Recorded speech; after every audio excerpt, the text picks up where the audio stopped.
Communication of Tunis have the honor to welcome you today for the first edition of the Arab Mobile App Challenge opening. So my hope today is to spend an energy-charged experience full of inspiration with our honorable guests and all AMAC warriors. So all what you can see today has started with a simple email, and since then we've been working day and night to bring to success this first info session. So we are really excited having you today in this first edition of the Arab Mobile App Challenge. I hope you're ready for the go. I hope you're ready to design your app and win big. And no need for further ado, let me let the stage for Mr. Frikha, the director of Sup'Com, to give the opening speech.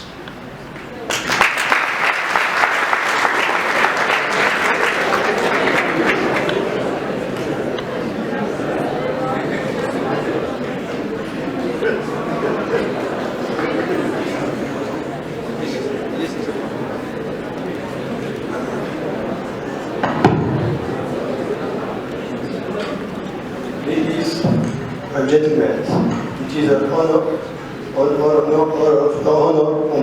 pleasure to welcome you to this information session of the Arab Mobile Application Challenge AMAC 2013. We are joined here for this opening information session with our distinguished speakers, Dr. Paris Deletras, board member of the Applied Innovation Institute, Professor Aziz Al-Madri, President of the Tunisian Society of Telemedicine and E-Health, Mr. Shamsuddin Marwen, CEO of Invest Tunisia, Mr. Mohamed Amin Ouni, potential North Africa business developer of Tunisia, Mrs. Lucie Lafontaine, Orange Mobile Development Centers at Tunis, and Mr. Mohamed Rida, DG, Microsoft Tunisia. We are glad also that Tunisia is kicking off the AMAC 2013 through the hosting of our engineering school, Sup'Com, of this information session. I would like to take this opportunity to remind that Sup'Com was previously involved in several similar events at the national and international levels. Indeed, Sup'Com is organizing on a yearly basis the Project Entrepreneur Challenge that also aims at encouraging our students to launch their own enterprise after finishing their engineering studies and to give them the necessary ingredient to success in it. We strongly believe that our students of today are the entrepreneurs of tomorrow, and consequently encouraging the entrepreneurship earlier during their years of studies will lead their future company to emerge. The AMAC 2013 is situated of this. The AMAC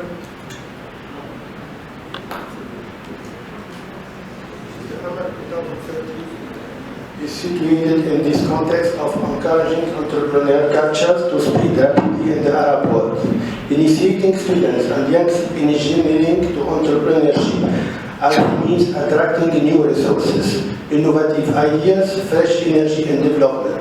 This is particularly true for the ICT sector, as in today's technological environment, the growth of industrial and companies is becoming increasingly dependent on the degree of innovation and effectiveness of the ICT tools that they are using.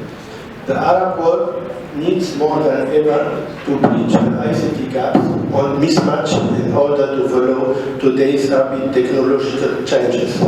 To do so, more and better qualified ICT engineers, researchers, entrepreneurs, and managers are and will be increasingly needed. As nowadays, there is an explosion of mobile devices, smartphones, tablets, a new market segment dealing with mobile application emerged, where the services that we use to request are performed using our mobile devices. This is about the healthcare services, the entertainment, the education. The drivers for such alignment are the e-skills that our students and young engineers should learn and use to develop mobile applications that fulfill the Arab world needs. Becoming pioneers in this domain will contribute to economic progress of the Arab world. The AMAC 2013 will be an important step in implementing this strategy, and we are really proud of it. Ladies and gentlemen, I wish you a good and fruitful information session, and I am confident that the AMAC 2013 will be an important source of inspiration for our students. I thank you for your attention.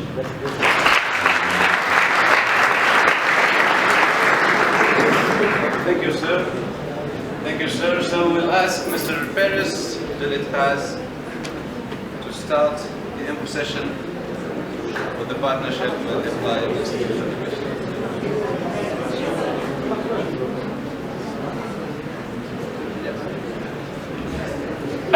Keep this one. Okay, let me have that.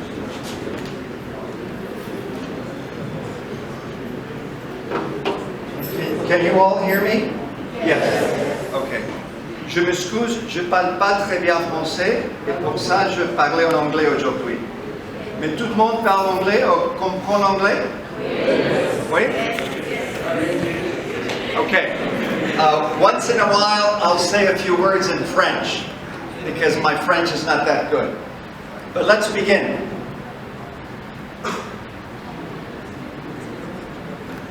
Does anybody know who this is?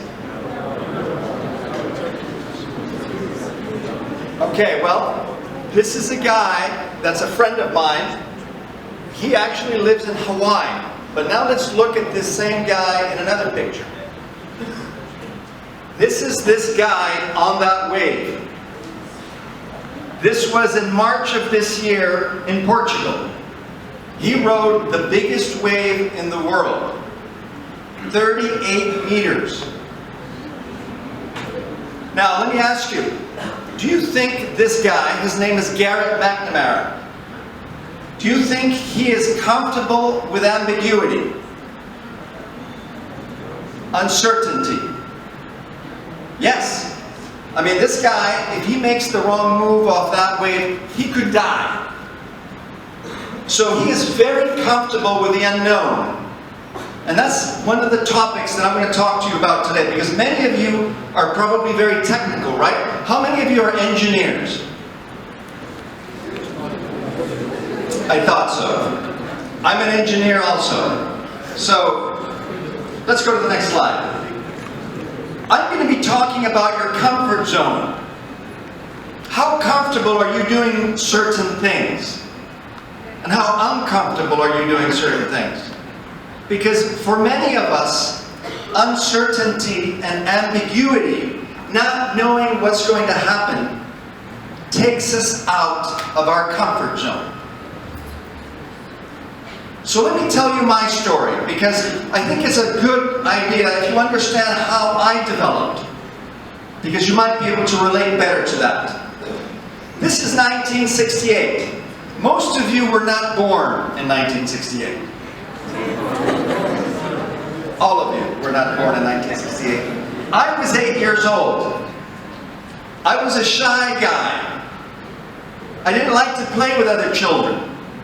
So on weekends, I had a lemonade stand. And it allowed me to meet people. From 1973 to 1976, I was a paper boy.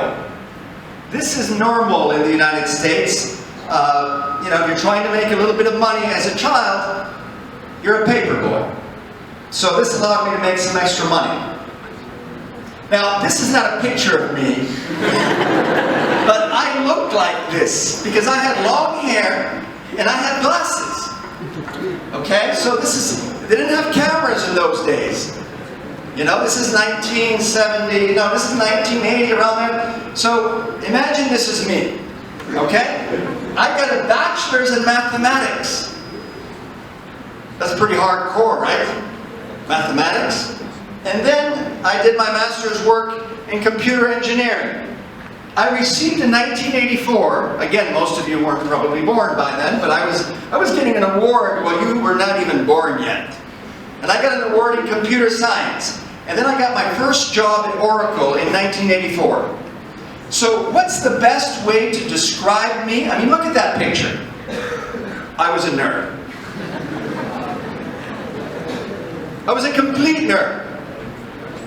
But you know, I enjoyed being a nerd.